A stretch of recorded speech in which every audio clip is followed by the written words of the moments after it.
Hello po mga ka-viral and welcome back again to this YouTube channel. Latest update na naman tayo ngayon. Unti-unti nang nasusukol si VP Sara Duterte kasama ang mga kaalyadong senador at mga kakampi nila. Isang matinding revelasyon ang inilantad ni Madriaga hinggil kay VP Sara at kay FPRRD na susunod na iimbestigahan ng gobyerno at dito malalaman umano kung totoong galing sa illegal na pogo ang pinang-finance di umano kay VP Sara at kay FPRRD kung kaya sila nananalo. Inisa-isa na rin ang iba pang mga senador na susunod na aarestuhin ng Ombudsman at Sandigan Bayan dahil sa pagkasangkot sa mga flood control scam. Nanganganib ngayon sina Jinggoy Estrada Villanueva, dating Senador Bong Revilla at iba pang pinangalanan ng mga witness na sina dating DPWH USEC Roberto Bernardo, D. Alcantara at Assistant D. Bryce Hernandez. Kusa na ring sumuko si Sara Diskaya sa NBI noong nakaraang araw pagkatapos na binalita ni PBBM na isusunod na siyang aarestuhin. Kung kaya ay nagpasya na lamang si Sara Diskaya na voluntarily surrender na lang sa NBI kaysa kaladka rin ito ng mga law enforcer. Sara Diskaya naiyak at nagsisisi na pumanig at umasa kay Marcoleta. Marcoleta ay kinanta na nga ng tuluyan ni Sara Diskaya habang nasa kulungan ng Senado si Curly Diskaya ay nasa NBI naman ang asawang si Sara Diskaya. Naharap si Sara sa non-bailable na kaso hinggil sa 98 million pesos flood control sa Davao Occidental na nadiskubre na isang ghost project. Under umano sa St. Timothy Construction itong ghost project na ito at nakapangalan kay Sara Diskaya. Kahapon ay nagpaunlak ng interview si Sara Diskaya sa media at naiyak sa nangyari sa kanila. Aniya ay naaawa umano siya sa dalawang anak niya na merong ADHD. Matatandaang noong si Marcoleta pa ang chairman ng Blue Ribbon Committee sa Senado at si Chis Escudero pa ang Senate President ay presenta ni Marcoleta itong mag-asawang Diskaya. Sa pagdinig sa Senado kung saan pinangalanan ng mga Diskaya si dating House Speaker Martin Romualdez at iba pang mga kongresista na di umano'y tumanggap at nagdemand ng 30% kickback mula sa mga proyekto ng mga Diskaya sa DPWH. Matatandaang nagkainitan sina Marcoleta at dating DOJ Secretary at ngayon ay Ombudsman na si Boying Rimulya sa pagdinig sa Senado dahil sa pagpupush ni Marcoleta na ilagay ang mag-asawang Diskaya sa Witness Protection Program ng DOJ. Subalit ayon kay Rimulya ay dapat munang ibalik ng mga Diskaya ang mga nakaw nilang mga yaman sa gobyerno bago sila maging qualified na maging state witness at dito na nagkabangayan sina Marcoleta at Rimulya dahil nanindigan si Marcoleta na walang nakasaad sa batas o sa constitution hinggil sa restitution na dapat ibalik muna ang ninakaw na yaman bago maging state witness.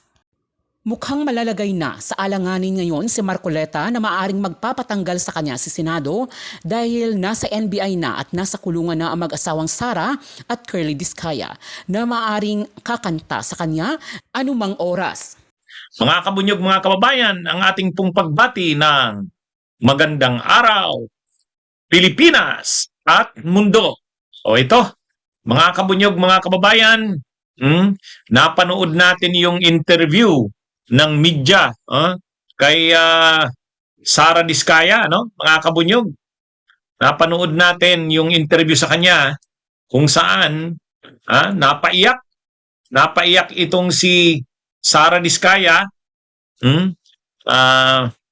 Yan yung picture na yan. In-screenshot natin doon sa video. In-interview siya ng ABS-CBN. Kasi alam naman natin ang nangyari.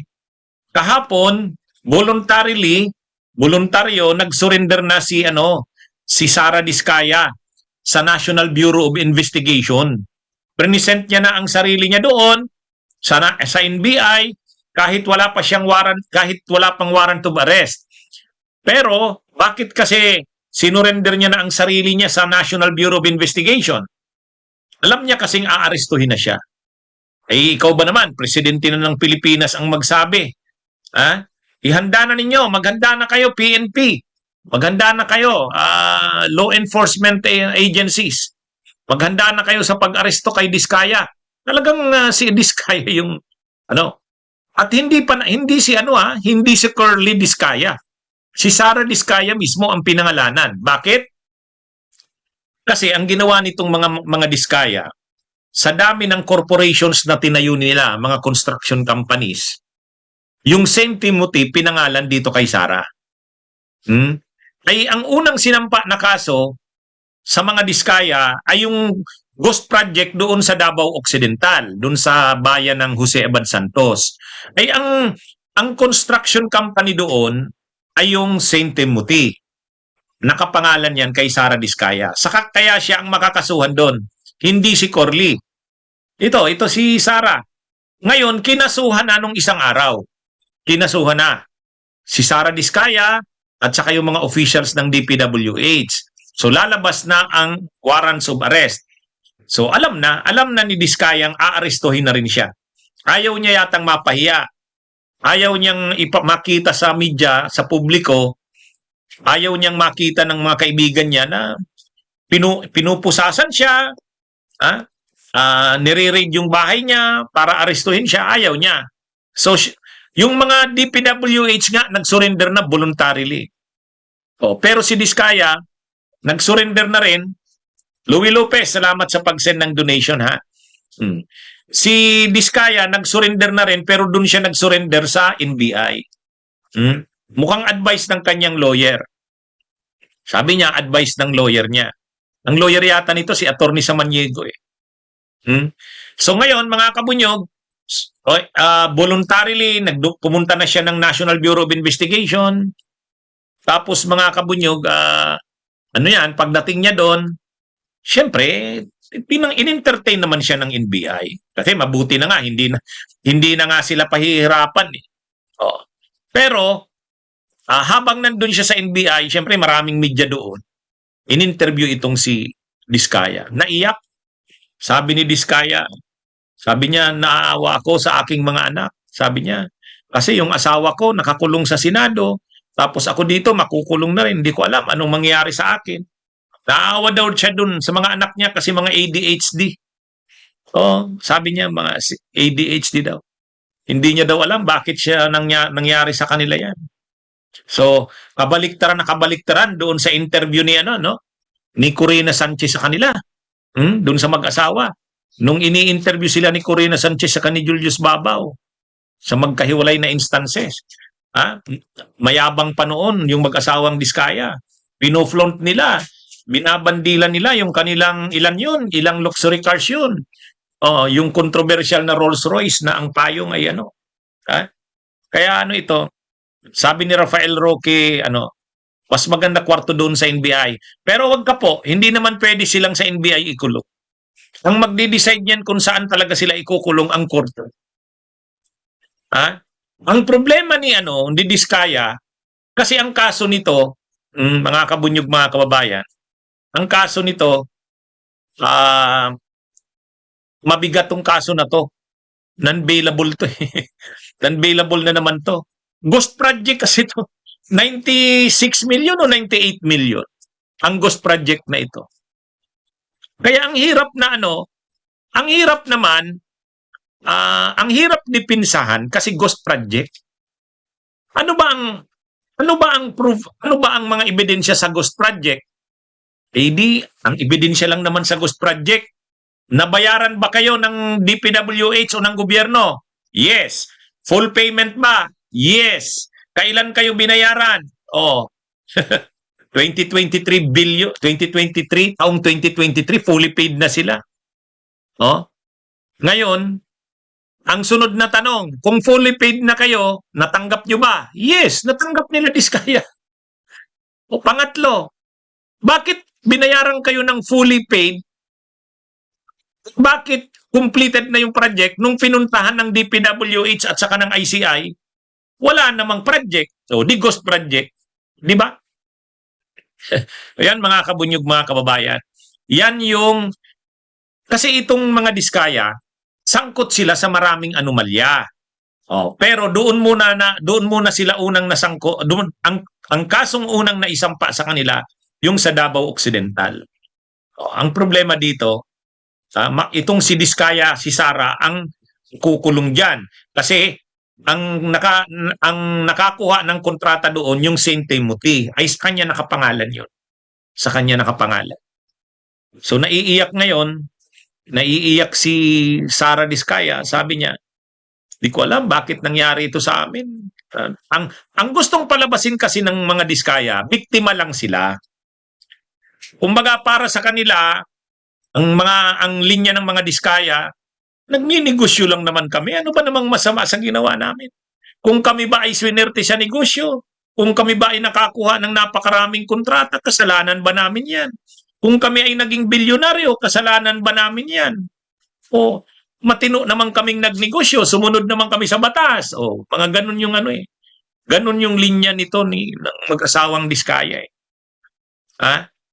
Ngayon, ang problema ng Diskaya, umasa sila ng todo dito kay Marcoleta eh. 'Di ba? Kailan ba unang lumabas ang mag-asawang Diskaya? Noong Senate Blue Ribbon Committee Chairman pa si Marcoleta. Nung si Marcoleta pa ang Senate Blue Ribbon Committee Chairman at ang President pa ng Senado ay si Chis Escudero, ang mga liderato ng Senado ay sila Joel Villanueva, Jingo Estrada. Nung panahon na yan, unang hearing, hindi ko malilimutan yung pizza na yan. Sige nga, magpahula na naman kaya ako sa mga viewers ko. Anong pizza nag-appear, present ni Marcoleta itong mag-asawang Diskaya? O, anong pizza yon? O, Greg, Babaran, Pantay, hulaan nyo na. Anong pizza i-present ni Marcoleta itong mag-asawang Diskaya? Binasa nung mag-asawang Diskaya yung kanilang sinumpaang salaysay. Sa araw na yon, unang present ni Marcoleta, Villegas Margareta, salamat sa pag-send ng stars ha. Present ni Marcoleta. Oh, ang laki-laki pa ng ano noon, mayabang pa noon si Marcoleta kasi parang nakakuha siya ng scoop, whistleblower. Present niya, umaga yon. Anong pizza yon? Hindi ano yon. Ngayon lang yon, 2025. Nung panahon na yan, Senate President pa si Escudero. Katapos, Blue Ribbon Committee Chairman si Marcoleta. O, present yan. JR Silva, salamat. UET, salamat sa inyo sa pag-send ng stars. Ha? O, sino pa ang sasagot? Ha? Hintayin ko kayang sagot ng aking mga viewers. Ang clue, yan din yung last day ni Escudero. Kasi pagkahapon niya, nag-elect na ng bagong officers ang Senado. Oh, sigurado ko dito, maano na kayo dito. Ang pizza na yan ay special kay Mama Mary. Oh, special yan kay Mama Mary. Oh, mayroon ng hula. Oh, mayroon ng hula. Oh, si Azi Gabriel, September 8. Si Usinya Carion, September 8. Si Erwin Barila yata, September 8 din. Dito nga sa dito sa Ricky Tumutorgo, YouTube channel ko. Ha?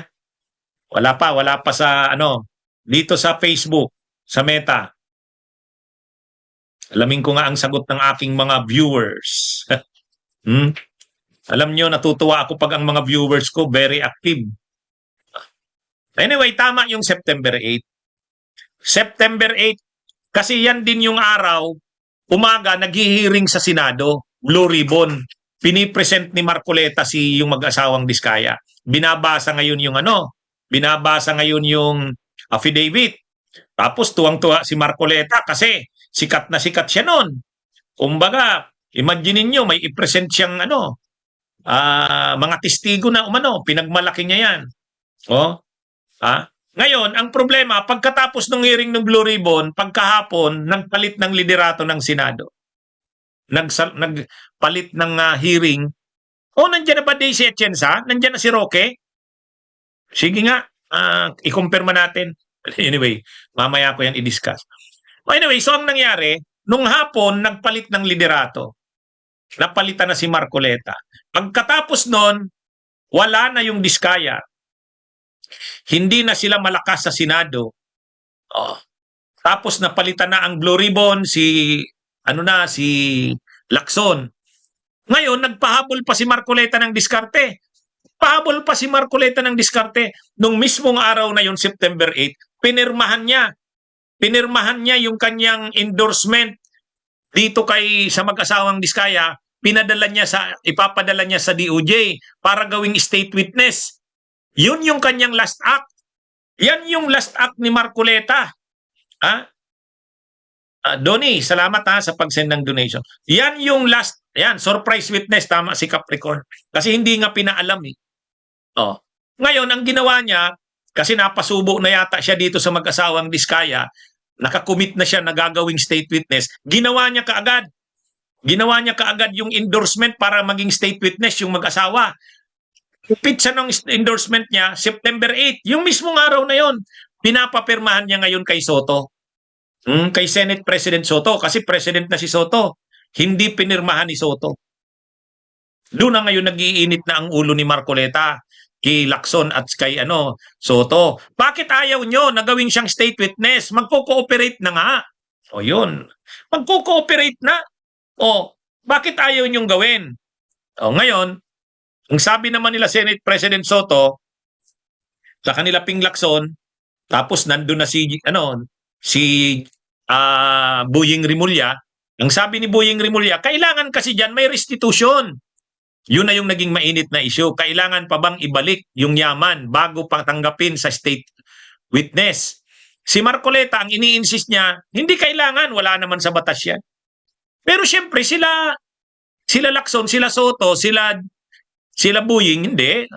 Kung gusto mong ipakita, kung gusto nyong ipakita na talagang siya, in good faith, malinis yung kanyang loob, gusto niya nang magbago, gusto niya nang gagawin siyang state witness kasi nagsisisi na siya, ibalik niya yung mga ninakaw niyang yaman. Ang problema, ang binalik niya lang yung kanyang mga kutse, yung mga luxury cars. Yun lang yung sinayaan niyang makuha sa kanya. Ngayon, yung kanyang mga ninakaw na yaman, ayaw niya. O, sabi ni Marcoleta, wag. Hindi kailangan niyan ibalik para maging state witness. O di hanggang ngayon, hindi siya state witness. Hindi sila state witness. Tapos, nagyayabang pa. Sila Diskaya. Sabi nila, we will no longer cooperate with the DOJ. Wala na, nagmatigas na. Akala naman nila Diskaya, kung sabi nilang we will no longer cooperate, mamumroblema ang DOJ. Tapos, nung nag-hearing nung budget ng DOJ, kinumpronta na naman ni Marcoleta ang DOJ. Sabi niya sa DOJ, prove na ba ang witness protection program ng mag-asawang Diskaya? Sabi ng DOJ, hindi naman po namin pinaprocess kasi akala namin hindi naman sila na interesado sabi ng DOJ, akala namin hindi naman sila na interesado maging state witness, di ba? Kasi sabi nila, they will no longer cooperate with the government or with the DOJ.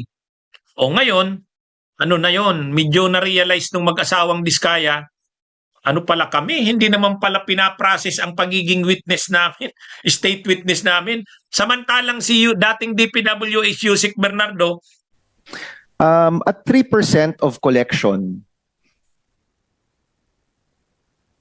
kung 3% po yan ng collection, is there a way for us, if more taxpayers just had an escalation every year, I'm sorry, I'm going to talk policy and hypothetical. If taxpayers agreed to have an escalation every year in terms of their tax payments, can that excuse them from a LOA? I think that may not be following the law po. So we can't, but of course, that's why we're here. We can of course amend the law.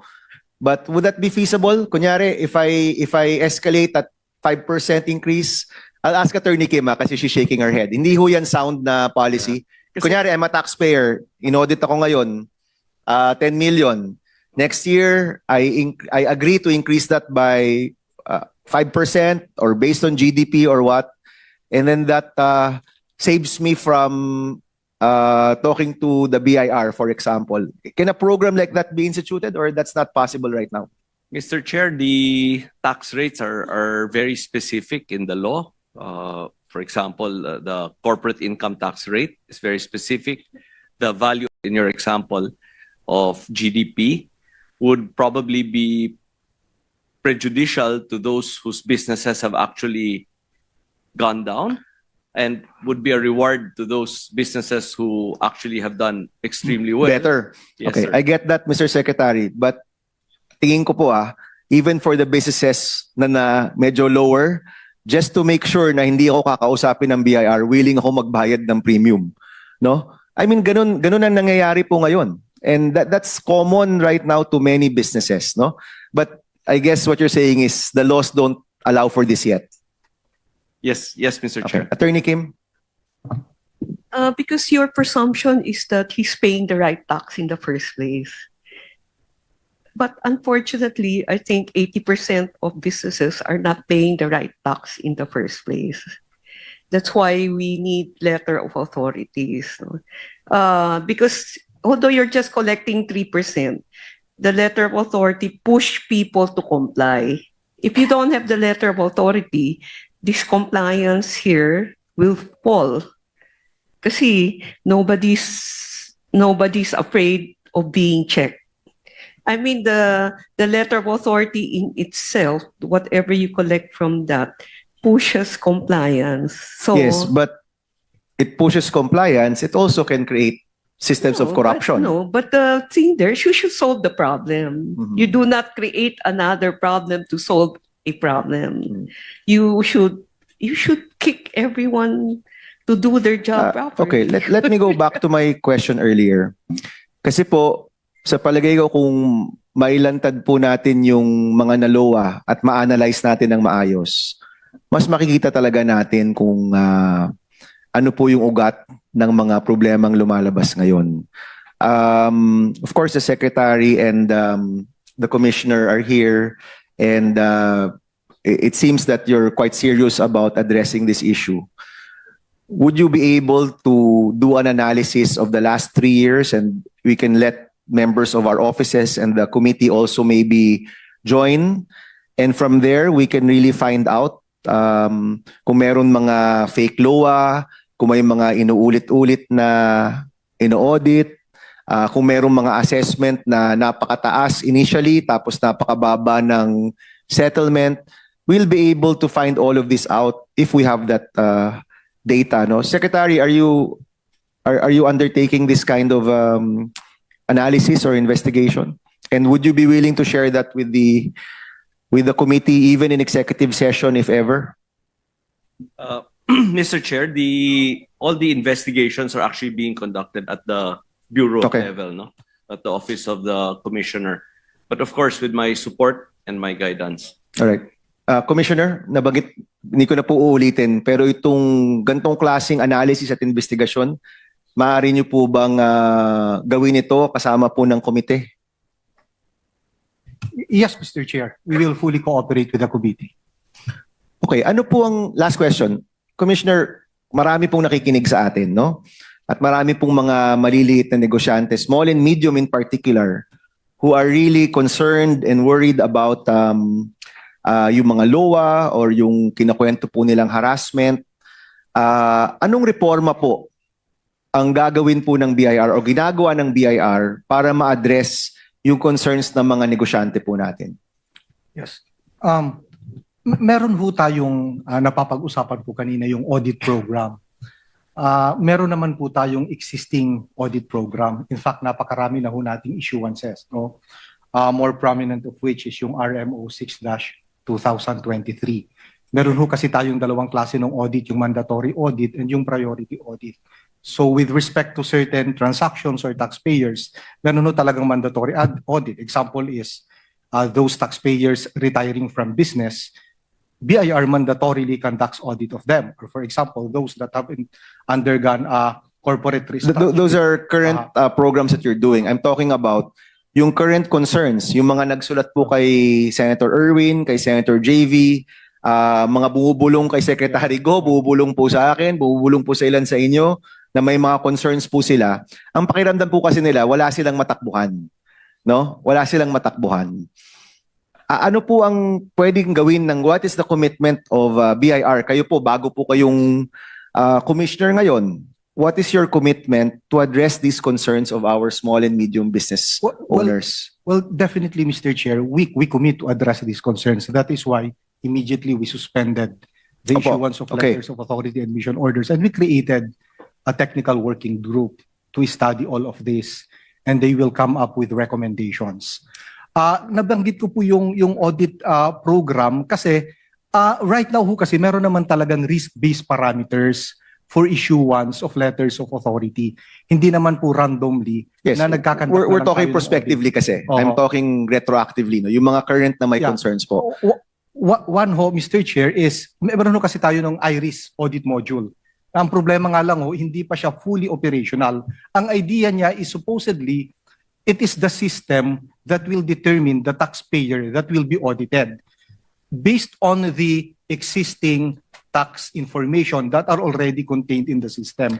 Meron na po tayo nun. Ang problema lang ho, hindi po siya fully operational. So that is one reform ho. Make sure that this will be fully operational so that mami-minimize ho natin ang discretion sa pag-determine ng taxpayer that will be subjected to audit. And I'm commending you for that. But that's moving forward.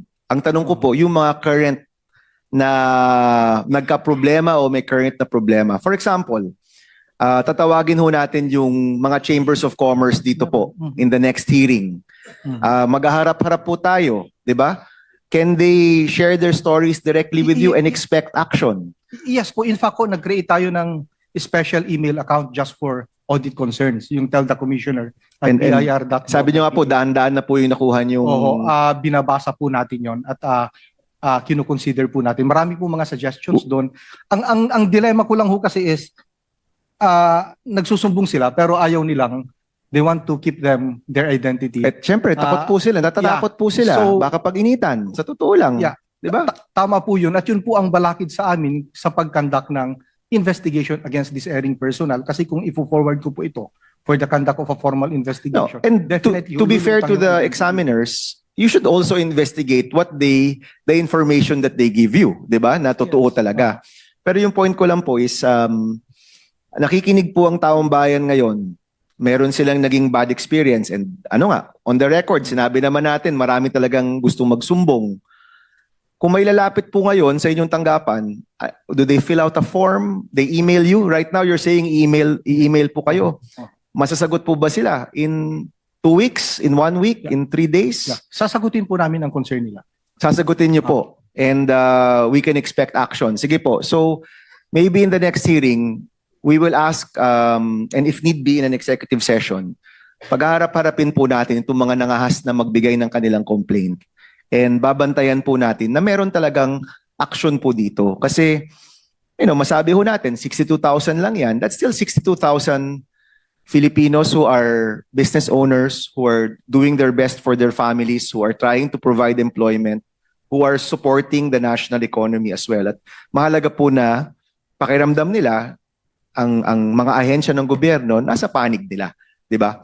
So sige po, we will also be collating more of these complaints and forwarding it to you, Attorney Mendoza. No? Thank you, maraming salamat. Thank you, Mr. Chairman. Thank you. Senator Robin Padilla is supposed to be next, but is giving way to Senator Tulfo. Thank you, the gentleman from Nueva Vizcaya and BARM. Camarines Norte and BARM also. Anyway, nandito po ba si Mr. Benedicto Bacani ng VAT Assessment Section, Makati? Is that you? Yes, sir. All right. Good morning. Mr. Bacani, ilang tax assessments ang ipinalabas po ninyo simula na mag-take over kayo dyan sa Makati? Ilang tax assessment na po ang pinirmahan ninyo at inilabas? Would you happen to know? When you say, sir, when you say tax assessment, sir, or Opo. LOA, sir? LOA po para sa tax assessment. Opo, definitely. Sir, possible hindi accurate yung numbers na may bibigay ko because yung nag-monitor kasi, sir, nung LOA namin is naka-leave siya ngayon. No, Pumipirma, di ba? no, sir. Hindi ka pumipirma. No, sir. Ano lang? I'm the head of VAT, sir. Tama. The the revenue officer and the group supervisor discusses their findings or assessment with me. I recommend. So for- you're in charge doon sa assessment ng VAT, tama? Yes, sir. Okay. My next question is, yung pinapadala nyo na VAT assessment, hindi po ba bloated? Sobrang laki po. Hindi po nagtutugma. At pinipilit ho ninyo na kayo yung tama, yung nagbayad ng VAT na negosyante, pinapakita niya ang dokumento niya, sa sinasabi ninyo, hindi, malaki yung deficiency mo.